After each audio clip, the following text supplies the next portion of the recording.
When you decide it's finally time to get your money right, the sheer volume of advice available is paralyzing. You are immediately confronted with a tangled web of strategies, rules, and hacks, all pulling you in different directions. Most of us step into this web because a specific, painful problem forces us to start Googling. We look up how to beat inflation, how to fix a late payment on a credit score, or how capital gains taxes work. But treating these isolated search terms like a restaurant menu, picking a side hustle here and a Roth IRA there, is the primary reason many people fail to build wealth. Your available cash and your mental bandwidth are finite. Applying a valid financial strategy at the wrong life stage stalls your progress and erodes the capital you are trying to protect. Escaping the noise requires adopting a financial hierarchy of needs. This is an objective, strict order of operations. It is a system of prerequisites, not a collection of life hacks. If we restructure those random, high-anxiety search terms, we get this decision tree. The chaos resolves into 3 vertical tiers: stabilize, optimize, and grow. This hierarchy identifies exactly where your next dollar and hour of effort must go, based on your current situation.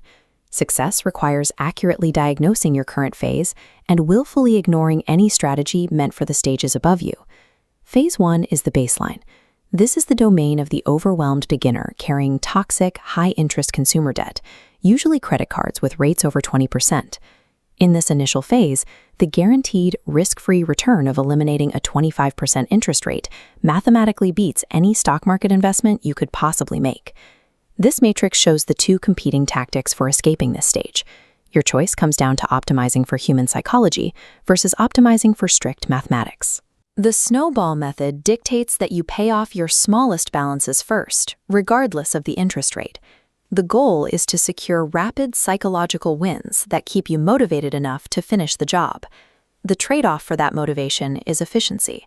By leaving higher interest balances untouched longer, you will pay significantly more total interest to the bank over time. Conversely, the avalanche method targets the debt with the highest interest rate first.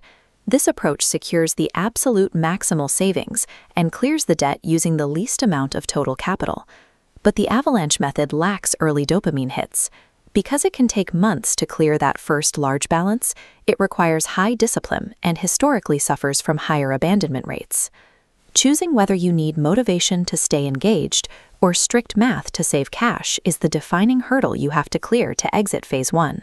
Until that toxic debt is zeroed out, any mental bandwidth spent on credit scores, taxes, or side hustles is